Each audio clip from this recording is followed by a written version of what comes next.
Welcome to this comprehensive guide on what to do when your official civil records are unreadable and your international application is stuck. First, we will frame the problem and explain why unreadable government-issued copies are more common than you might think. Next, we will distinguish between primary and secondary evidence and highlight why consulates often reject secondary documents when a primary record is unreadable. Then, we will walk through practical lawful fixes, including using a power of attorney to obtain a certified true copy from the local civil registrar, consulting the consulate for pre-approval of any supplementary evidence, and, if necessary, seeking judicial remedies. Finally, we will close with key takeaways, timelines, and actionable steps so you can move forward confidently. Here is our roadmap.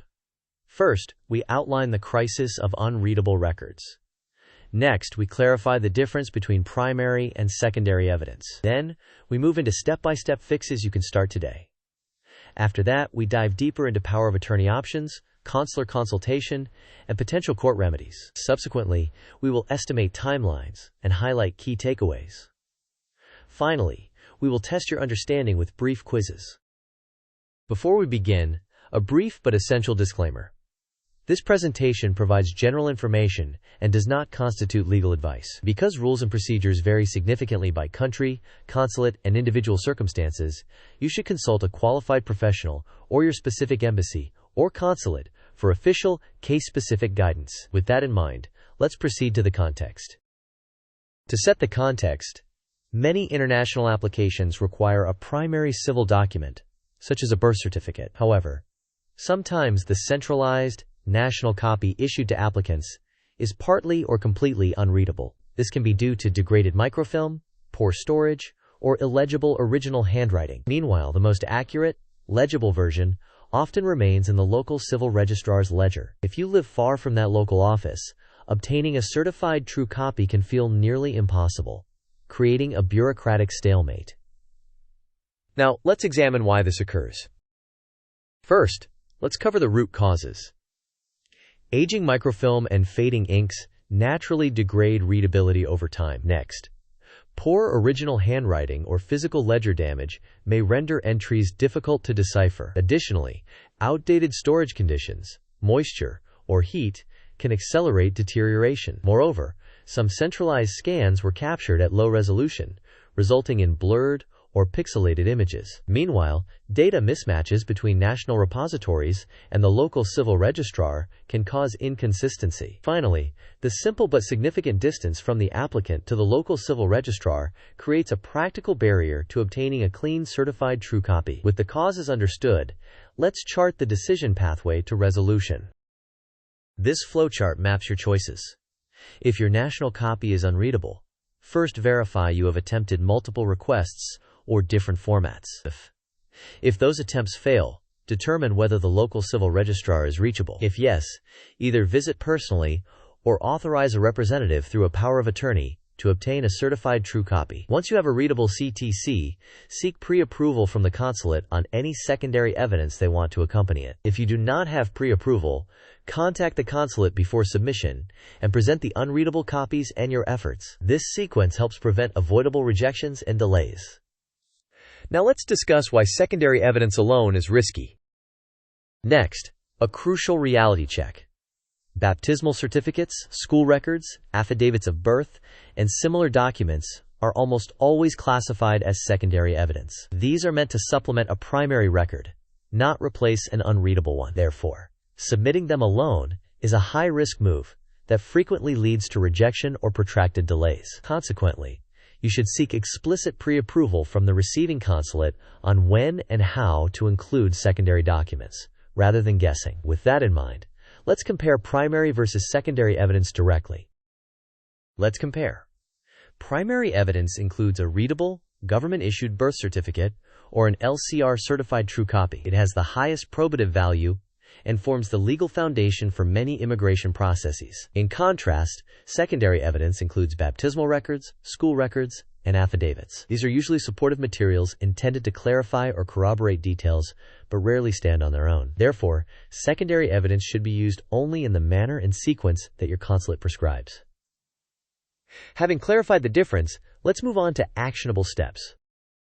Now here is a clear action plan. First, document the problem by keeping clear scans or photos of all unreadable national copies you received. Next, make 2 or 3 re-requests through different branches or formats to demonstrate due diligence. Then, contact the Consulate's visa unit to request their protocol and pre-approval for handling unreadable primary records. After that, prepare a power of attorney authorizing a trusted representative near the local civil registrar. Subsequently, the representative should visit the LCR, inspect the original ledger, and request a fresh, certified true copy. Furthermore, confirm whether notarization or apostille is required and obtain those if needed. Then, submit your application exactly as instructed by the consulate, adding secondary evidence only when approved. Finally, track timelines meticulously and keep all receipts, emails, and logs. This sequence diagram illustrates the flow of actions. The applicant requests a national copy but receives an unreadable version. Consequently, the applicant reaches out to the consulate to obtain protocol guidance. Next, the applicant executes a power of attorney, appointing a trusted representative. The representative visits the local civil registrar, inspects the ledger, and requests a certified true copy. The LCR issues the CTC, which the representative then forwards to the applicant. Finally, the applicant submits the application in line with the consulate's instructions, including any secondary evidence only as permitted. This end-to-end sequence minimizes risk and aligns with official procedures. Now let's focus on power of attorney details. Turning to the power of attorney, choose a trustworthy representative who lives near the LCR and is responsive. Then, explicitly state the authority to inspect the ledger, request a certified true copy, pay fees, and receive documents. Next, follow your jurisdiction's formalities, which may include notarization and apostille. Additionally, attach copies of valid government IDs and list complete contact details. To avoid confusion, define the POA's validity period and scope, and include language for revocation if needed. Finally, keep digital copies of the POA, correspondence, and all receipts for your records. Let's reinforce these points with a quick checklist. This checklist summarizes critical items. The POA text must include specific powers such as inspecting the ledger and requesting a certified true copy. Vague language can cause the LCR to refuse. Notarization or apostille may be required to satisfy cross-border recognition standards, so verify the destination country's rules in advance. Your representative should carry identification copies and originals for verification. Finally, attach proof of unreadable national copies to justify the request for a local reissuance. With documentation ready, let's discuss consular communication. When contacting the consulate, first request their specific protocol for handling unreadable primary records. Next, provide images of the unreadable copies to support your request. Then, ask whether any secondary evidence should be included and in what format. Additionally, seek written instructions when possible, and carefully follow the sequence they outline. This proactive approach reduces delays and demonstrates good faith. Now, let's test your understanding with a quick question. Quiz time. The question is, if your national birth certificate copy is unreadable, can you submit baptismal records alone to replace it? Here are your options. A. Yes, always acceptable as a full replacement. B. No, not without consular pre-approval and usually only as a supplement. C. Only if your school also writes a letter. D. Yes, if notarized. You may pause the video now to think about the answer.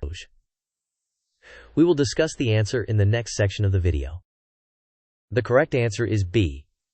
Secondary evidence such as baptismal or school records generally cannot replace an unreadable primary record. Instead, they are typically used to supplement a proper primary document, and only when the consulate instructs you to include them.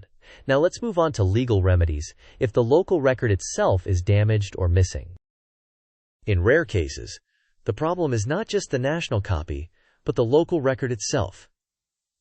If the LCR ledger is damaged, incomplete, or missing, a judicial remedy may be necessary. This typically involves a petition to correct or reconstruct entries based on collateral evidence, such as medical, religious, and school records. Although this process is slower, it leads to a clear, legally recognized document that stands up to rigorous international scrutiny. Consequently, it can future-proof your documentation for subsequent applications.